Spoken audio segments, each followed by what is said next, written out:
What was it in particular that you liked about the horse? Well, I went with Mark Johnston, and we'd agreed beforehand we were trying to buy a Group 1 type stallion who'd gone out of fashion, and Elamanamu was just up our street. Yeah. We didn't have a lot of money, but he proved out to be a fantastic horse. You don't have to have a lot of money to buy a good horse. Yeah. And how heavily invested are you with him emotionally now he's at Clarendon Farm in Wiltshire as a stallion?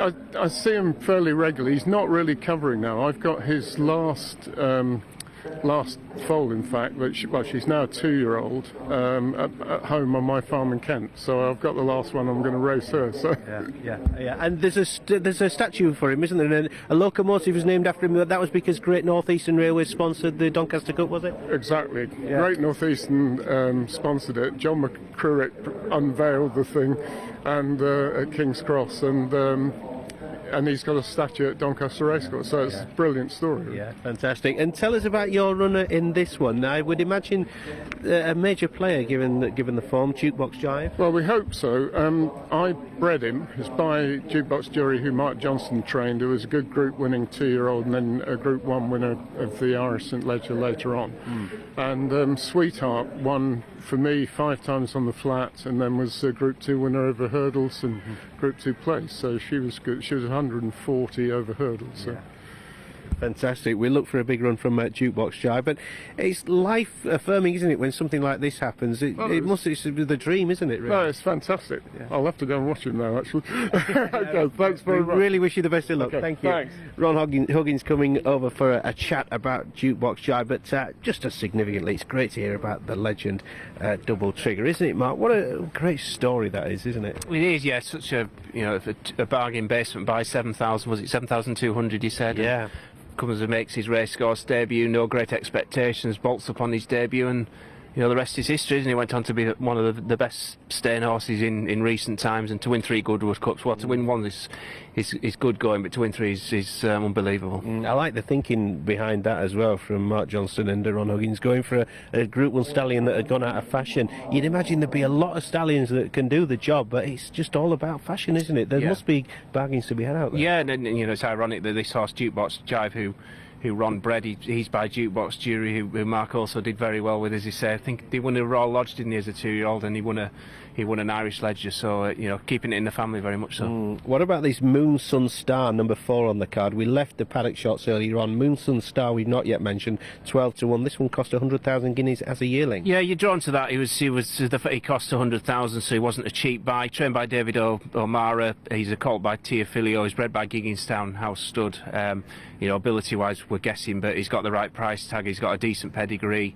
For whatever reason, he's making his debut late in the season, but he's straight up to a mile and 1, so we'll see what he can do. What about Sofia'S Rock? Because there's a double trigger connection here in that it's trained by Mark Johnston. Paul Mulrennan takes the mount, returning from 59 days off. Yeah, and he's got an official rating of 78. He's contested 3 maidens so far. His first maiden here over 7 at Redcar.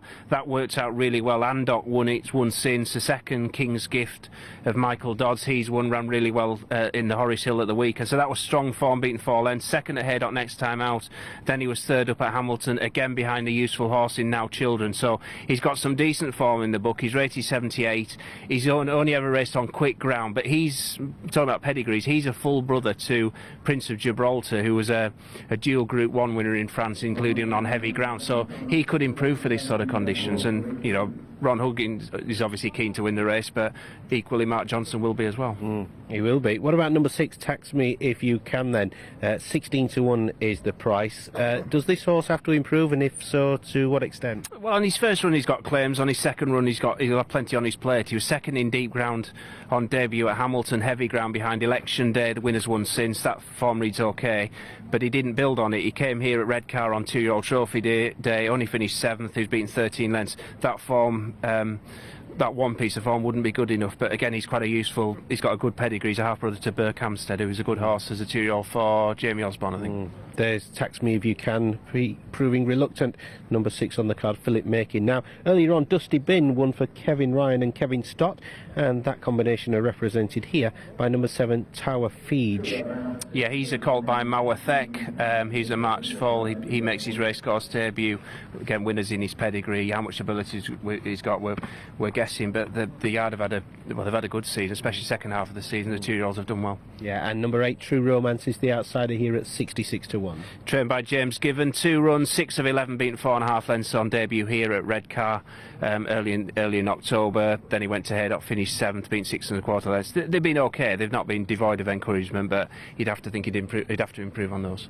Tax Me If You Can is reluctant, isn't he? He Tax Me If You Can, he's as reluctant as you are walking into the tax office. Is he? Yeah, it doesn't happen very often. Hand over that mighty cheque that you have to hand over every 6 months. He'll go in the stalls. He's had 2 runs. He'll get there. Don't worry. Alkmaar, 8 to 11, clear favourite here. By the way, in the 220, Scotch Mist, ridden by Adam McNamara, he's picked up a 2-day ban for using his whip over the permitted level. 7th and 8th of November are the 2 days that he will not be riding. Back here at Redcar for the 250, the EBF double trigger maiden over 9 furlongs. It's always a fascinating race, this, because you've got stoutly bred types, and 9 furlongs in this deadish ground this time of year, it's quite can be quite a burden for the horses, or quite a challenge, but they are bred for this type of trip. Yeah, most of these are bred to be 3-year-olds, aren't they? They'll come into their own next year, but it's a proper stamina test for 2-year-olds back end of the season.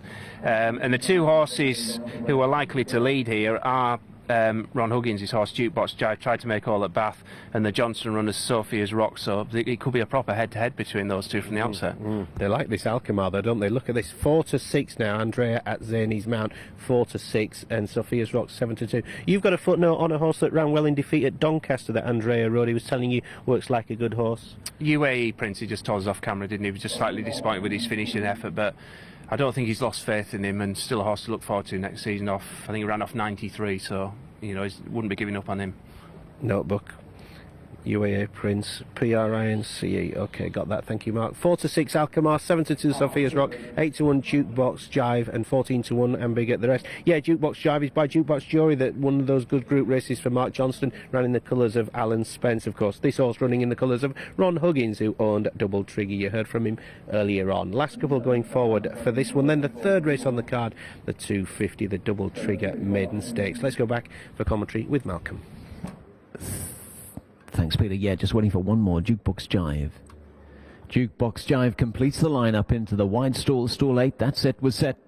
And they're off. So they race over 1.5 miles for the European Breeders' Fund Double Trigger EBF Maiden Stakes. Good fast start by Sophia Star towards the inside. Also prominent is Alkmaar. 3 deep of those taking a prominent sit in the green jacket is Jukebox Jive. They're followed towards the inner by True Romance in the yellow colours from Moon Sun Star, who's just a little bit worse than centre field.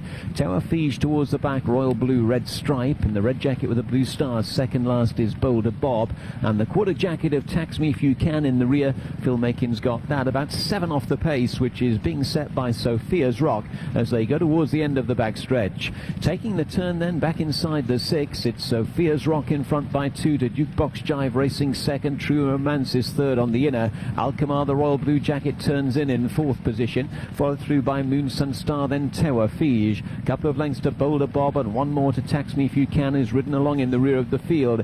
Down the straight they come then back towards the final half mile. Sofia'S Rock trying to get away off the front, travels well for Paul Mulrennan, leads up by 3 to True Romance racing second. Jukebox Jive with a squeeze on. Alkmaar now starting to pick up Royal Blue Jacket towards the outside. They're followed on the inner by Moon Sun Star, then Tower Fege. Back inside the 3 they go. Sofia'S Rock's not stopping. Alkmaar's now in full cry in second place. True Romance is next.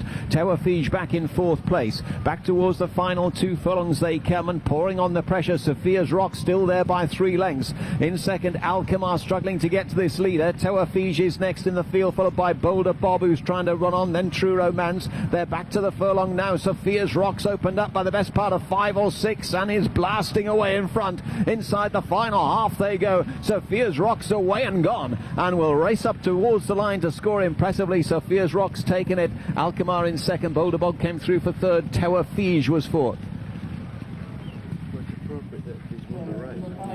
Well, Double Trigger himself would have been proud of that performance from Sofia'S Rock, because the son of Rock of Gibraltar has just set out to make all, never seen another rival, stuck on that far rail, and the body language of Paul Mulrennan was very positive as well throughout, because he'd not resorted to the whip, whereas the Andrea Zany-ridden Alkmaar had already been subjected to a couple of reminders.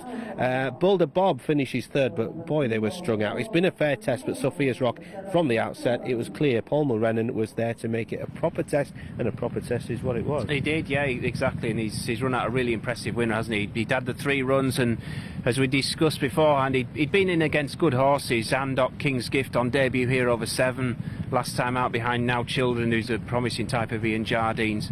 He was up slightly in trip today. Slow ground as well, that may also brought about improvement. He'd only ever raced on quick ground, but as I said beforehand, he's a full brother to Prince of Gibraltar, who won in heavy ground in France, so them might well have helped him. But he kicked on a fair way out, and the distress signals for the favourite Alkmaar, they were there a fair way out.